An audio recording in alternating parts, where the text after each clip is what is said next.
मुंबई शहर, रोशनी, सपनों और दौलत का शहर। इसी शहर में एक नाम था जो बिजनेस की दुनिया में बहुत बड़ा माना जाता था, आर्यन वर्मा। वो एक अरबपति बिजनेसमैन था। लगभग 6 फुट लंबा, गोरा रंग, नीली आंखें और बेहद आकर्षक व्यक्तित्व। जो भी उसे देखता बस देखता ही रह जाता। लेकिन जितना वो देखने में हैंडसम था, उतना ही स्वभाव से गंभीर और थोड़ा खतरनाक भी माना जाता था। वो हमेशा अपने काम में डूबा रहता था और खासकर लड़कियों से दूरी बनाकर रखता था। एक दिन आर्यन अपनी छोटी बहन हर्षिता को उसके कॉलेज छोड़ने गया। ये मुंबई का एक नामी कॉलेज था। हर्षिता कार से उतरकर कॉलेज की तरफ बढ़ ही रही थी कि तभी आर्यन की नज़र कॉलेज के गेट से अंदर जाती एक लड़की पर पड़ी। वो लड़की बेहद साधारण कपड़ों में थी। लंबे काले बाल खुले हुए थे, चेहरे पर बिल्कुल भी मेकअप नहीं था।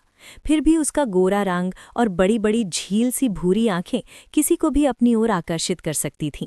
उसकी उम्र लगभग 22-23 साल के आसपास रही होगी। आर्यन कुछ पल तक उसे देखता रहा, फिर उसने हर्षिता से पूछा, बहना, क्या तुम इस लड़की को जानती हो? हर्षिता मुस्कुराते हुए बोले, अरे हाँ भैया, ये अवंतिका है, हमारे कॉलेज की लास्ट ईयर स्टूडेंट। बहुत ब्रिलियंट है, साइंस की स्टूडेंट है और हमेशा रिसर्च में लगी रहती है। सारे प्रोफेसर उस पर बहुत प्राउड फील करते हैं। आर्यन ने चुपचाप सिर हिलाया और बिना कुछ बोले वहां से ऑफिस के लिए निकल गया। ऑफिस पहुंचते ही उसने अपने असिस्टेंट अमन से कहा, हर्षिता के कॉलेज में पढ़ने वाली एक लड़की है अवंतिका, उसके बारे में पूरी जानकारी चाहिए। दरअसल आर्यन उस कॉलेज का ट्रस्टी भी था, इसलिए उसे जानकारी मिलने में ज्यादा समय नहीं लगा। जल्द ही उसे पता चला कि अवंतिका एक छोटे बिजनेसमैन करण सिंह की इकलौती बेटी है। वो पढ़ाई में तेज, बेहद खूबसूरत और साथ ही मार्शल आर्ट्स में ब्लैक बेल्ट भी थी। जितना आर्यन उसके बारे में सुनता, उतनी ही उसकी दिलचस्पी बढ़ती जाती। कुछ दिनों बाद आर्यन ने एक अलग ही प्लान बनाया। वो कॉलेज में एक साधारण स्टूडेंट के रूप में जाने लगा और अवंतिका से दोस्ती करने की कोशिश करने लगा। अवंतिका उसे नहीं पहचानती थी क्योंकि आर्यन मीडिया से दूर ही रहता था और अपने फोटो भी कम ही लेने देता था। लेकिन आर्यन ने पहले ही कॉलेज मैनेजमेंट और प्रोफेसरों को साफ आदेश दे दिया था कि कोई भी अवंतिका को उसके असली पहचान के बारे में नहीं बताएगा। आर्यन कई बार अवंतिका से बात करने की कोशिश करता, पर अवंतिका अपने करियर और पढ़ाई में इतनी फोकस थी कि वो किसी लड़के पर ज्यादा ध्यान ही नहीं देती थी। अवंतिका का यही सादापन और लगन आर्यन को बहुत पसंद आने लगा। एक दिन आर्यन ने मजाक मजाक में अवंतिका को मार्शल आर्ट के लिए चैलेंज कर दिया। अवंतिका ने भी मुस्कुराते हुए उसका चैलेंज स्वीकार कर लिया। कॉलेज के ग्राउंड में दोनों के बीच मुकाबला शुरू हुआ। अवंतिका बहुत अच्छी फाइटर थी और वो आर्यन को कड़ी टक्कर दे रही थी। लेकिन आर्यन ने कई देशों से अलग अलग मार्शल आर्ट की ट्रेनिंग ली हुई थी। कुछ देर बाद उसने अवंतिका को हरा दिया, लेकिन अवंतिका को इसका बिल्कुल अफसोस नहीं हुआ। उसी दिन पहली बार दोनों के बीच खुलकर बात हुई। आर्यन ने अपनी मजेदार बातों से अवंतिका को हंसा दिया और फिर कॉफी के लिए पूछा। अवंतिका ने हंसते हुए कहा, सॉरी, मेरे पास टाइम नहीं है। तब आर्यन बोला, तो क्या मैं आपकी रिसर्च में हेल्प कर सकता हूँ? ये सुनकर अवंतिका मान गई। अब दोनों साथ साथ काम करने लगे। रिसर्च के दौरान छोटी छोटी नोकझोंक होती और धीरे धीरे अवंतिका भी आर्यन की तरफ आकर्षित होने लगी। आप सुन रहे हैं कहानियाँ जो दिल को छू जाए। अगर ये कहानी आपको अच्छी लगे तो प्लीज़ चैनल को सब्सक्राइब करें और बेल आइकन दबाना ना भूलें, ताकि आने वाली सभी कहानियाँ आपको सीधे सुनने को मिल सकें। एक दिन अवंतिका अपनी दोस्त के साथ मॉल में शॉपिंग करने गई। अचानक उसने देखा कि ऊपर वाले फ्लोर पर आर्यन कुछ लोगों के साथ खड़ा है और बेहद महंगे कपड़ों में नजर आ रहा है।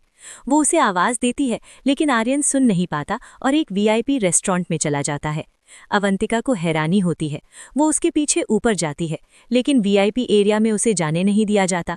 जब वो स्टाफ को आर्यन की फोटो दिखाती है, तब उसे पता चलता है कि जिस लड़के को वो एक साधारण स्टूडेंट समझती थी, वो दरअसल मुंबई का अरबपति बिजनेसमैन आर्यन वर्मा है।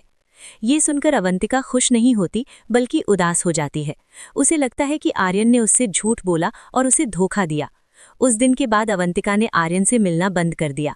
इधर आर्यन परेशान था कि अवंतिका अचानक उससे दूर क्यों हो गई। एक दिन जब अवंतिका कॉलेज जा रही थी, तभी कुछ गुंडों ने उसे किडनैप करने की कोशिश की। अवंतिका ने बहादुरी से उनका सामना किया, लेकिन गुंडे ज्यादा थे। तभी अचानक वहां एक लग्जरी कार आकर रुकी। कार से आर्यन उतरा, उसने अपनी शर्ट की स्लीव ऊपर की और अकेले ही गुंडों से भिड़ गया। कुछ ही मिनटों में उसने सभी गुंडों को बुरी तरह पीटकर भगा दिया। हालांकि इस लड़ाई में उसे खुद भी काफी चोटें आईं। अवंतिका तुरंत उसे अस्पताल लेकर गई।